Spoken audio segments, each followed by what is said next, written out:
friends, welcome again. So let's discuss further question. So question number 71. So 71 is a theoretical question. आप लोग देख लेना. 72. So 72. A 1 microfarad capacitor is connected to 12 volt battery. The energy stored in the capacitor. So guys capacitor दे रखा है, वो connected है 12 volt battery से, तो एनर्जी पूछ रहा है. तो एनर्जी का फॉर्मूला होता है capacitor in energy equal to half C V square. तो यहाँ पे आप वैल्यू पुट कर दो. 1 माइक्रोफैराड मतलब 10⁻⁶ इंटू वी 12 स्क्वायर. तो इसको आप सॉल्व करोगे तो आएगा ये 72 into 10⁻⁻⁶ joule. So answer 72 4. Now 73. For a transmission line, open circuit and short circuit impedances are 20 ohm and 5 ohm. Then characteristic impedances is. So इस क्वेश्चन में हमें दे रखा है ओपन ओपन सर्किट इम्पिडेंस दे रखा है 20 ओम और शॉर्ट सर्किट इम्पिडेंस दे रखा है 5 ओम और पूछ रहे हैं कैरेक्टरिस्टिक इम्पिडेंस. तो इसका फॉर्मूला होता है Z0 square is equal to ZOC into ZSC. So Z0 is equal to हो गया 20 into 5 is equal to 10 ohm. So option 4. हम 74 देख लेते हैं. सो 74. ओके यार गाइस, ये सिंपल इनवर्स ट्रांसफॉर्म करना है, इसमें Laplace transform. So partial fraction है, आप लोग कर लेना, सिंपल है. 75 देख लेते हैं. A capacitor used for power factor correction in single phase circuit decreases. हाँ तो गाइस इसमें पूछ रहे हैं a capacitor used means capacitor use कर रहे हैं पावर फैक्टर करेक्शन के लिए. तो इससे क्या इफेक्ट पड़ेगी. ऑप्शन दे रखे हैं पावर फैक्टर पे, लाइन करंट पे, लाइन करंट और पावर फैक्टर पे. सो कैपेसिटर यूज़ किया है तो इसे इम्पिडेंस इंक्रीज कर जाएगी, इसलिए लाइन करंट डिक्रीज कर जाएगी. और कैपेसिटर यूज किया है तो ये लीडिंग लीडिंग फेज देगा, तो इससे पावर फैक्टर इंक्रीज हो जाएगा, इसलिए ऑप्शन डी. सो 76 देख लेते हैं. The negative sign in the expression is equal to minus n d phi by dt is due to. So it's Lenz law direct. So 77. Same theoretical question आप लोग देख लेना. And 78. The number of valence electrons in pentavalent impurity is. So ये भी theoretical question है, लेकिन हम लोग डिस्कस कर लेते हैं. पेंटावेलेंट क्या होता है, जिसके वैलेंस इलेक्ट्रॉन 5 होते हैं. और ट्राईवेलेंट क्या होता है, जिसमें वैलेंस इलेक्ट्रॉन 3 होते हैं. सो गाइस पेंटावेलेंट पूछ रहा है तो आंसर इज 1 5.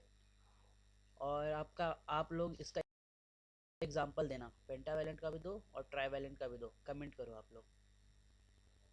79 थ्योरेटिकल क्वेश्चन है, डिस्कस नहीं करेंगे हम. 80 देख लेते हैं. The primary function of the biasing circuit. So guys biasing हम लोग करते हैं क्यू पॉइंट को स्टेबलाइज करने के लिए. सो आंसर होगा इसका डी. आगे देख लेते हैं.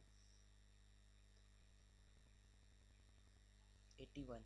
The transconductance of a JFET is computed at constant VDS by. तो जेफेट का ट्रांस कंडक्टेंस का क्या होता है formula, del I D upon del V G S constant V D S. So what is this, change in I D to the change in V G S. So answer होगा इसका first. 82 देख लेते हैं. to to find current in a resistance connected in a network, Thevenin's theorem is used. Vth is equal to 20 volt and Rth is equal to 5 ohm. The current through the resistors. तो इसका हम लोग पहले एक simple सा circuit बना लेते हैं, फिर हम लोग का आसान होगा कैसे करना है. सो ये Vth हो गया, ये Rth हो गया और ये आपका एक रेजिस्टेंस R हो गया. तो Vth की वैल्यू दे रखी है 20 और Rth 5 ओम. तो आई पूछ रहे हैं, तो आई क्या हो जाएगा, आई हो जाएगा Vth divided by Rth plus R. तो Vth is equal to 20 plus 5/5 plus R. So इसकी वैल्यू आर तो कुछ पॉजिटिव वैल्यू होगी, तो इसकी हमेशा वैल्यू आएगी less than 4 ampere. So answer इसका हो जाएगा थर्ड। 83 देख लेते हैं। Superposition theorem is not applicable to network. So guys superposition is only applicable for linear networks. तो यहाँ पे पूछ रहे हैं ये नॉट एप्लीकेबल, तो it's not applicable to non linear element. तो आंसर इसका हो जाएगा फर्स्ट। 84 थ्योरेटिकल क्वेश्चन है, आप लोग देख लेना। 85 भी थ्योरेटिकल क्वेश्चन है। 86 देख लेते हैं हम लोग। An amplifier without feedback has a voltage gain of 50, input resistance 1 kilo ohm and output resistance of 2.5 kilo ohm. The input resistance of the current shunt negative feedback amplifier using the above amplifier with a feedback factor of 0.2 would be। तो पहले हम लोग लिख लेते क्या क्या दे रखा है। तो वोल्टेज गेन दिया हुआ है 50 और फीडबैक फैक्टर मीन्स बीटा दे रखा है 0.2 और input resistance is 1 kilo ohm, output resistance is 2.5 kilo ohm.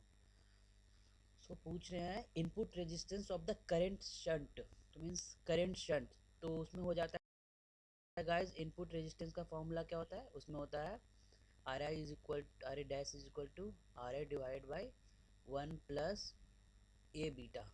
So input resistance current shunt में डिक्रीज हो जाता है, तो इसकी वैल्यू निकाल लेते हैं हम लोग। 1/1 प्लस 50 इंटू 0.2, इसका आ जाएगा 1/11 kilo ohm.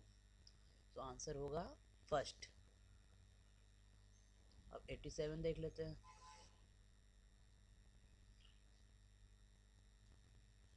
In amplitude modulated AM if modulation index is more than 100% then।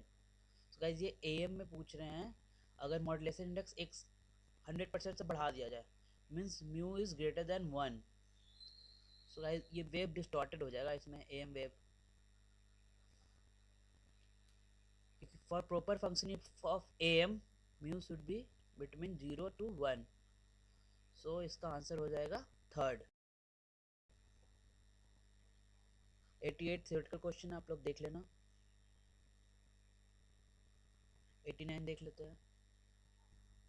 A PD controller is used to compensate a system compared to the uncompensated system the compensated system has। so PD controller क्या करता है, transient response improve करता है। तो हम 1 bye 1 options देख लेंगे क्या क्या कह रहे हैं ये। और हायर टाइप नंबर तो इंक्रीज नहीं करता, टाइप नंबर इंक्रीज करता कौन, PI कंट्रोलर। सो फर्स्ट नहीं होगा। सेकंड रिड्यूस्ड डैम्पिंग, सो ये ट्रांजिएंट इम्प्रूव करता है, तो ये डैम्पिंग भी इंक्रीज करता है क्योंकि ये ऑसिलेशन रिड्यूस करता है। सो सेकंड भी नहीं होगा। हायर नॉइज एम्पलीफिकेशन, हाँ क्योंकि ये बैंडविड्थ बढ़ा देता है तो नॉइज भी बढ़ा देगा, तो थर्ड होगा। और लार्जर ट्रांजिएंट ओवरशूट, तो ट्रांजिएंट रिस्पांस इम्प्रूव कर रहा है, तो मीन्स फोर्थ भी नहीं होगा। तो इसका आंसर थर्ड होगा। 90 थ्योरेटिकल क्वेश्चन है, आप लोग देख लेना। 91 भी थ्योरेटिकल क्वेश्चन है, आप देख लेना। 92 the KU frequency band use in communication for uplink and downlink. So इसके लिए हम लोग डिफरेंट फ्रीक्वेंसी बैंड देख लेते हैं और आपको ये याद करना पड़ेगा। सो हम डिफरेंट फ्रीक्वेंसी बैंड देख लेते हैं क्या क्या यूज होता है सैटेलाइट कम्युनिकेशन में। सो एक यूज होता है L बैंड, इसकी रेंज होती है 1 to 2 गीगाहर्ट्ज। और यूज होता है S बैंड, इसकी रेंज होती है 2 to 4 gigahertz.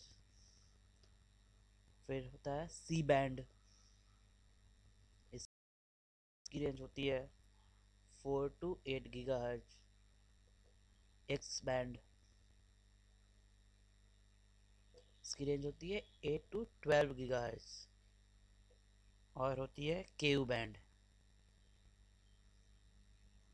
12 to 18 gigahertz. So KU band पूछ रहे हैं यहाँ पे। सो 12 to 18 गीगाहर्ट्ज होता है।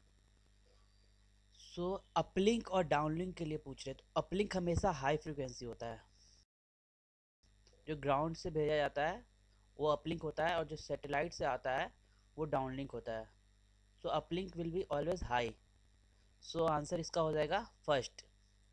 अगर आपको ये ना भी पता हो और आपको ये रेंज पता हो तब भी आप लगा सकते हो, क्योंकि और सब सारे ऑप्शन इस रेंज से बाहर है। सो अब 93 देख लेते हैं। Following transducer is an active transducer. So active transducer होता क्या है वो हम लोग देख लेते हैं। सो एक्टिव ट्रांसड्यूसर वो होता है जिसको कोई पावर सोर्स की ज़रूरत नहीं होती है अपने ऑपरेशन के लिए, और पैसिव होता है जिसको पावर की ज़रूरत होती है। तो एग्जांपल क्या क्या होते हैं एक्टिव ट्रांसड्यूसर के?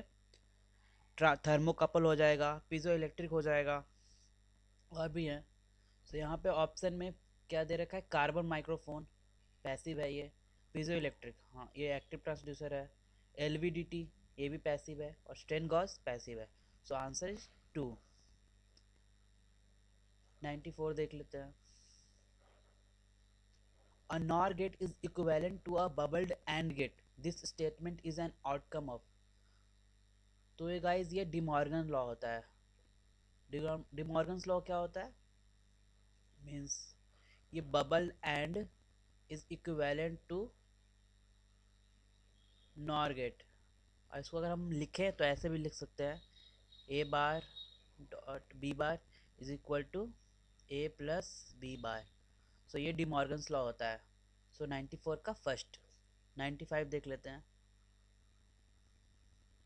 A circuit shown in the figure has initial current IL0 is equal to 1 ampere through the inductor and an initial voltage VC0 is equal to 1 volt across the capacitor. For input Vt is equal to ut, the Laplace transform of the current It for t greater than equal to 0। सो इसके दो तरीके हो सकते हैं, या तो पहले हम सर्किट को ही लैपलेस में चेंज कर दें, या पहले हम इसका इक्वेशन लिख लें और फिर उसको लैपलेस में चेंज कर सकते हैं। तो दोनों तरीके मैं आपको बताता हूँ। फर्स्ट मेथड, इसमें हम सर्किट ड्रॉ कर लेंगे।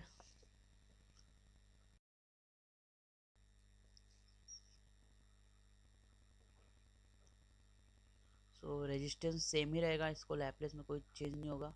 इंडक्टर है वो एक रेजिस्टेंस एल एस बन जाएगा यानी एस, और एक वोल्टेज सोर्स सीरीज में बन जाएगा। कैपेसिटर को रिप्लेस कर सकते हैं एक रेजिस्टेंस से और एक वोल्टेज सोर्स से। सो इसकी वैल्यू हो जाएगी यूटी है तो लैपलेस में 1/s हो जाएगा। करेंट 1, नो रेजिस्टेंस 1 ओम है तो 1 ओम हो जाएगा। ये s हो जाएगा क्योंकि l इक्वल टू 1 है तो एल एस 1 हो जाएगा और s हो जाएगा। और इसका डायरेक्शन को ध्यान देना पड़ेगा हमें, करंट ऐसे फ्लो कर रही है तो इसका पोलैरिटी ये हो जाएगा। और कैपेसिटर को रिप्लेस कर सकते हैं एक रेजिस्टेंस से, एक वोल्टेज सोर्स से, तो इसकी वैल्यू होती है 1/sc। सी 1 है तो मीन्स 1/s, और इसकी पोलैरिटी ये होगी। और इसकी वैल्यू हो जाती है L इंटू आई जीरो माइनस, और इसकी वैल्यू हो जाती है VC zero minus upon S। तो L 1 है और I 1 एम्पियर है तो इसकी वैल्यू 1 हो जाएगी। और VC0 is equal to 1 volt है, सो 1/s हो जाएगा। तो हम बस KVL लगाना है इसके क्रॉस। सो हम KVL लगाते हैं। So VS is equal to 1/s is equal to IS current मान लेते हैं, IS into 1 plus S of IS minus 1 plus 1/s I of S plus 1/s। तो 1/s कट गया। सो IS यहाँ से आ जाएगा 1/1 plus S plus 1 plus S। तो ये हो जाएगा S plus divided by S square plus S plus 1। So answer होगा इसका फर्स्ट। सो आंसर यहाँ पे गलत दे रखा है गाइस, इसका आंसर होगा फर्स्ट। सो हम अब दूसरे तरीके से भी देख लेते हैं, पहले इसको मिटा देते हैं। सो सेकेंड मेथड, तो डायरेक्टली इसमें केवीएल लगा देते हैं। सो हो जाएगा v is equal to I R plus L D I by D T plus 1/c integration of I D T. अब इसका लैपलेस ले लेंगे हम लोग। सो इसका लैपलेस लेंगे तो ये हो जाएगा v of s is equal to I S into R plus L s of I S minus I zero minus plus 1/c I S upon S plus Q zero minus upon S. Value put कर देते हैं। ये हो जाएगा 1/s is equal to I S R plus L S plus 1/cs minus 1 plus 1/s। So I S हो जाएगा हमारा 1 divide by 1 plus S plus 1/s is equal to S divide by S square plus S plus 1। So guys यहाँ से भी answer same आ रहा है। सो answer हो जाएगा फर्स्ट। अब आगे देख लेते हैं।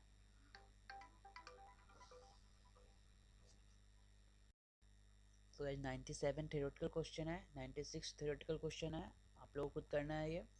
98 भी करना है, 99 भी देख लेना, 100 भी देख लेना। हम लोग डिस्कस करेंगे 101।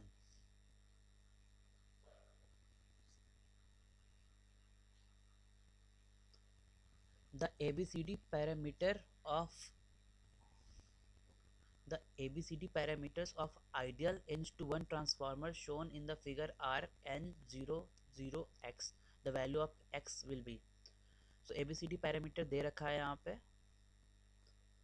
n00x। सो हम इक्वेशन लिख लेंगे यहाँ पे।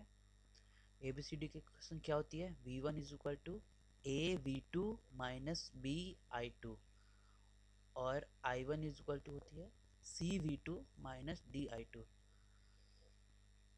सो यहाँ पे x पूछ रहा है, मीन्स x पूछ रहा है, d पूछ रहे हैं यहाँ पे, और c 0 दे रखा है।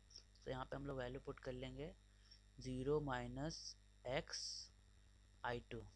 सो x इज इक्वल टू हो जाएगा I1 अपॉन I2। अगर यहाँ पे माइनस साइन इसलिए हट जाएगा क्योंकि करंट हम लोग टू पोर्ट में ABCD पैरामीटर में इनवर्ड लेते हैं, और यहाँ पे ट्रांसफार्मर में यहाँ पे करंट आउटवर्ड जाएगा, इसलिए I2 यहाँ पे नेगेटिव साइन हट जाएगा। सो I1 बाई I2। सो ये ट्रांसफार्मर रेशियो हो गया, इन्वर्स ट्रांसफार्मर रेशियो। तो इसका हो जाएगा 1 अपॉन n, क्योंकि n होता है V1 by V2 is equal to I2 upon I1। So answer हो जाएगा सेकंड 1 अपॉन n। सो 102 देख लेते हैं अब। In the circuit shown below the volt meter will read. तो ये ट्रांसफार्मर है और इसका ट्रांसफार्मर रेशियो 1:1 है। सो प्राइमरी में 220 वोल्ट है तो सेकेंडरी में भी 220 वोल्ट होगा, और वोल्ट मीटर ऐसे कनेक्टेड है। यहाँ प्राइमरी है, प्राइमरी में 220 वोल्ट है और सेकेंडरी में भी 220 वोल्ट है। So volt meter potential difference calculate करता है इन दोनों पॉइंट का। तो दोनों जगह सेम पोटेंशियल है, इसलिए वोल्ट मीटर 0 रीड करेगा। सो आंसर इसका 0 हो जाएगा first. 103 in this figure is a block diagram of. So guys standard circuit है ADC का, तो इसका आंसर फर्स्ट हो जाएगा। 104 theoretical bandwidth requirement for FM system is. तो थ्योरेटिकल बैंडविड्थ होता है इनफाइनाइट FM का, लेकिन हम लोग न्यूमेरिकल पर्पसेस के लिए कार्लसन फार्मूला यूज करते हैं, जिसमें बैंडविड्थ क्या होती है 2 into beta plus 1 into FM। So theoretical bandwidth पूछ रहे हैं तो ये इनफाइनाइट हो जाएगा। 105 waveguides are used. Theoretical question है, आप लोग देख लेना। सो 106 देख लेते हैं। Indicate which one of the following is not an advantage of FM over AM। So guys हम लोग ने पहले ही देखा कि FM का थ्योरेटिकल बैंडविड्थ इनफाइनाइट होता है। सो सेकेंड ऑप्शन गलत है, लोअर बैंडविड्थ इज रिक्वायर्ड, क्योंकि इसका बैंडविड्थ इनफाइनाइट होता है थियोरेटिकली, सो सेकंड ऑप्शन गलत है। 107 देख लेते हैं। Which of the following statement is false, modulation is use to. So पहले हम लोग देख लेते हैं मॉड्यूलेशन होता क्या है।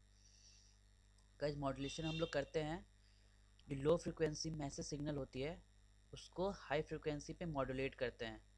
क्यों करते हैं? इससे बहुत फ़ायदे होते हैं। इससे हमारी एंटीना साइज कम हो जाती है, क्योंकि एंटीना साइज रफली हमारी होती है λ/4, इसके इक्वल होनी चाहिए। सो लेमडा क्या हो जाएगा? लेमडा हो जाएगा C/न्यू। So antenna size inversely proportional to nu यानी फ्रीक्वेंसी। सो जितना ज़्यादा हम लोग फ्रीक्वेंसी बढ़ाएंगे एंटीना साइज उतनी ही कम होगी, इसलिए हम मैसेज सिग्नल को हाई फ्रीक्वेंसी पे मॉड्यूलेट करते हैं कि एंटीना साइज रिड्यूस हो जाए। इससे हम लोग और भी डिफरेंट मैसेज सिग्नल एक बार में भेज सकते हैं डिफरेंट कैरियर फ्रीक्वेंसी पे मॉड्यूलेट करके। डिफरेंट तरह के मॉड्यूलेशन होते हैं, AM होता है, FM होता है, DSB/SC होती है, PM होता है। सब हम लोग देख लेते हैं क्या पूछ रहे हैं ये। Modulation is use to reduce the bandwidth used. So ये बैंडविड्थ रिड्यूस नहीं करता है, ये मैसेज सिग्नल का बैंडविड्थ रिड्यूस नहीं करता है, ये उसको हायर फ्रिक्वेंसी पे मॉड्यूलेट करता है। सो ऑप्शन फर्स्ट गलत होगा। सेकंड है सेपरेट डिफरिंग ट्रांसमिशन, तो यहाँ हमने देख लिया डिफरेंट मैसेज सिग्नल को एक साथ भेजना, सेकंड सही है।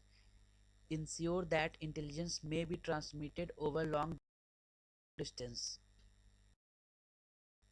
सो ये भी सही है। मॉड्यूलेशन यूज करके हम लोग लॉन्ग डिस्टेंस तक इसको भेज सकते हैं। और ऑप्शन 4 है allow the use of practical antennas. हाँ, तो ये प्रैक्टिकल एंटीनास का मतलब यहाँ पे है लेंथ है उसकी प्रैक्टिकल होनी चाहिए। मीन्स थियोरेटिकली अगर फ्रिक्वेंसी बहुत कम होगी तो लेंथ बहुत ज़्यादा हो जाएगी। सो ऑप्शन 4 भी सही है। सो क्वेश्चन में पूछ रहे हैं ये फॉल्स स्टेटमेंट, सो फॉल्स स्टेटमेंट होगा फर्स्ट। 108 देख लेते हैं। In an n-type semiconductor, as the donor concentration Nd increases, the Fermi level EF। So इसका रिलेशन मैं बताऊंगा आपको क्या होता है। EC minus EF is equal to KT ln NC/Nd। So क्या कर रहे हैं यहाँ पे, concentration Nd increases. So Nd अगर हम बढ़ाएंगे तो इसकी वैल्यू डिक्रीज होगी, इसकी वैल्यू डिक्रीज होगी तो इसका डिफरेंस भी डिक्रीज होगा। सो EF will move towards EC means conduction band. तो ऐसे देख लेते हैं, मान लो हमारा यहाँ EC है, यहाँ EV है, तो इंट्रिंसिक के लिए फर्मी लेवल मिडिल पॉइंट पे होता है। एन टाइप में EF close to conduction band होता है। सो जब हम ND बढ़ाएंगे तो ये इसकी तरफ इंक्रीज होगा, और बहुत ज़्यादा बढ़ा देंगे तो ये इसी में चला जाएगा, तब उसे हम डिजेनरेट कहेंगे, डिजेनरेट एन टाइप। सो अब नेक्स्ट देख लेते हैं 109। The term white noise refers to the following. So white noise क्या होती है? जो पूरे बैंडविड्थ को कवर करती है, ये वाइट नॉइज होती है, पूरे बैंडविड्थ में कवर होती है, और इसकी PhD होती है N0/2। सो वाइट नॉइज हो गया a random signal with flat power spectral density. So guys ये flat power spectral density of N0/2। So answer is 1। अब 110 देख लेते हैं। Which of the following relation is true for two digital signals A and B। So guys पहले ही हम लोगों ने देखा था A+B bar is equal to A बार.B बार। क्या है ये? De Morgan's law. और सारे ऑप्शन गलत हैं, सो answer is first. 111 theoretical question है, आप लोग देख लेना। 112 भी थ्योरेटिकल क्वेश्चन है, देख लेना। 113 देख लेते हैं। The light emitted diodes consist of, तो एलईडी के लिए हमें चाहिए होता है डायरेक्ट बैंड गैप सेमीकंडक्टर। तो इसमें क्या आता है, गैलियम आर्सेनाइड, और जो सिलिकन और जर्मेनियम होती है वो होता है इनडायरेक्ट बैंड गैप मटेरियल। तो इसका आंसर हो जाएगा गैलियम आर्सेनाइड सेकंड। 114 देख लेते हैं। When the initial slope of input sine wave is greater than the slew rate of an op amp, the output, so guys ये इनपुट हमारा ऐसा है और इसका स्लोप है जो स्लीव रेट से ज़्यादा है, जो इस साइन वेव का स्लोप है, तो ये फॉलो नहीं कर पाएगा आउटपुट को। सो आउटपुट इसका ऐसा हो जाएगा, सो ये ट्रायंगुलर वेव बन जाएगी। सो आंसर होगा सेकंड। 115 थ्योरेटिकल क्वेश्चन आप देख लेना। 116 देख लेते हैं। In a full wave rectifier with input frequency of 50 Hz, the frequency of the output is, so full wave rectifier का हम वो आउटपुट वेवफॉर्म देख लेते हैं कैसा होता है। अगर ये मान लो इनपुट है तो आउटपुट क्या हो जाएगा, इसका आउटपुट फुल वेव रेक्टिफायर का हो जाएगा ऐसा। so यहाँ अगर f फ्रिक्वेंसी है तो यहाँ पे हो जाएगी 2f। सो आंसर हो जाएगा, यहाँ 50 हर्ज है तो आंसर इज इक्वल टू 100 हर्ज, तो सेकंड ऑप्शन। 117 देख लेते हैं। In the common emitter transistor circuit, if the current gain is 100 and the collector current is 10 milliampere, then base current is, so यहाँ पे दिया हुआ है हमें current gain means beta is equal to 100 और I C is equal to 10 milli ampere. So I C is equal to होता है beta आई B, यहाँ से बीटा हो जाएगा आई बी हो जाएगा आई सी अपॉन बीटा, सो 10 अपॉन 100। उसको माइक्रो एम्पियर में चेंज कर देंगे तो ये आएगा 100 micro ampere. So answer is second.